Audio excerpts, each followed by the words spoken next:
Hello, bachcho. Let's read this question. So this question says two capacitors C1 2 microfarad, C2 6 microfarad are in series and connected in parallel to the third capacitor C3 4 microfarad. This arrangement is then connected to a battery of EMF 2 volt as shown in the figure.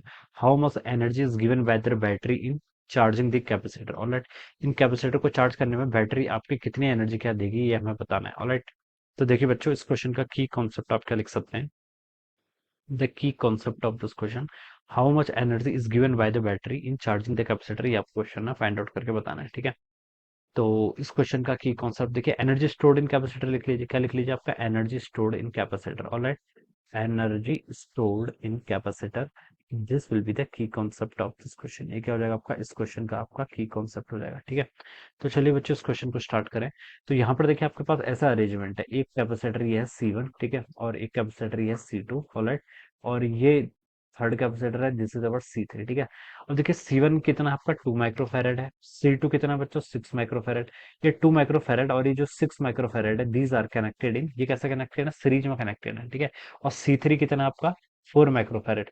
तो देखिए 1 and 2 तो आपके series में connected है, तो इन दोनों का net कितना हो जाएगा? देखिए 1 और 2 सीरीज में कनेक्टेड है कैपेसिटर, तो हम उनको मल्टीप्लाई डिवाइडेड बाय एडिशन करते हैं, तो मल्टीप्लाई हो जाएगा 6 2 12 डिवाइडेड बाय 6 प्लस 2 8। ठीक है, तो इसकी वैल्यू हो जाएगी आपकी 4 3 12, 3/2 के इक्वल। कितना आ गया आपका? 3/2 माइक्रोफैरेड के इक्वल हो जाएगा। कितना आपका? 3/2। ठीक है, और 3/2 और ये 4 माइक्रोफैरेड आपका ऐसे कनेक्टेड है, these are connected in parallel. ये कैसे कनेक्टेड है? पैरेलल में। तो यहाँ से मैं लिख सकता हूँ, देखिए सी नेट हो जाएगा, पैरेलल में सीधे एडिशन हो जाता है।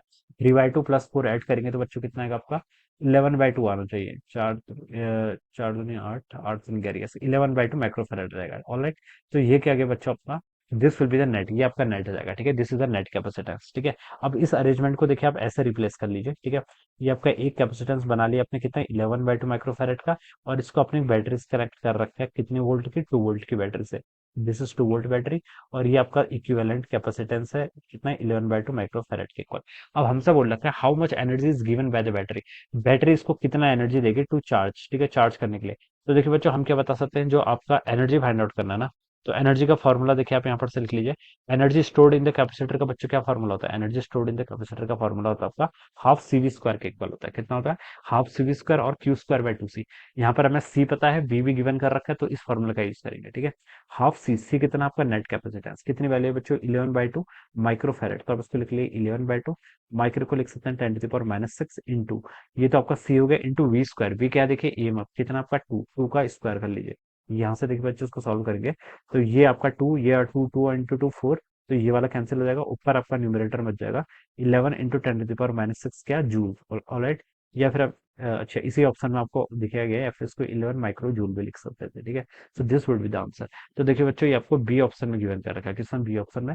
सो we can say that answer B will be the right answer of this question. ये क्या होगा? इसका राइट आंसर होगा। Alright, so this is how we will solve this problem. So I hope you all understood this concept. All the best and thank you so much.